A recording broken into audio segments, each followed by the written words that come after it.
नमस्कार. मी आज खूप दिवसानंतर व्हिडिओ अपलोड करत आहे, कारण मोबाईल खराब झाला होता. मोबाईलचा स्पीकरचा प्रॉब्लेम होता. केकच्या ऑर्डर तर इतक्या होत्या, भरपूर होत्या, पण व्हिडिओ अपलोड करायला मोबाईल नसल्यामुळे मग टाकू नाही शकले.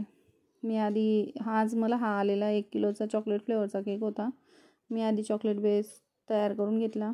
नंतर तो 3 लेअरमध्ये कट केला आणि केक बोर्डवर केक करायला घेतला. क्रीम लावली, मग पहिला लेअर ठेवली आणि त्याला शुगर सिरपने सोक केली. नंतर मग क्रीम लावली आणि त्याच्यावर गनाश टाकलं.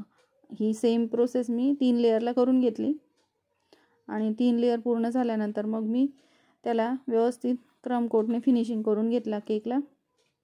आणि केक क्रम कोटने फिनिशिंग झाल्यावर 15-20 मिनटं मी फ्रीजमध्ये सेट व्हायला ठेवून दिला. मग 15-20 मिनटानंतर मी परत केक बाहेर काढला आणि त्याला परत एकदा व्यवस्थित चांगली प्रॉपर फिनिशिंग करून घेतली. नंतर त्याच्यावर मला गनाश ओतायचं होतं.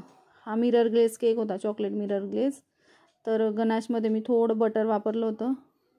बटर किंवा जेल वापरलं तरी चालतं, तर मी बटर वापरलं होतं.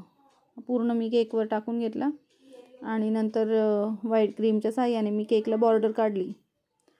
आणि बॉर्डर पूर्ण केल्यानंतर मग मी त्याच 42 नंबरच्या नोझलने केकवर छोटे असे फ्लावर काढून घेतले.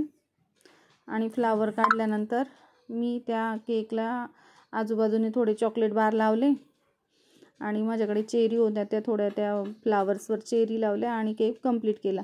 आणि नंतर मग त्याच्यावर त्या बड्डे बॉयचं नाव पण लिहिलं. मी अशा प्रकारे हा केक पूर्ण केला. माझा केक आवडला असेल तर माझ्या चॅनलला लाईक, शेअर, सबस्क्राईब करायला विसरू नका. आणि केक कसा आहे हे कमेंट्समध्ये सांगायला विसरू नका. धन्यवाद.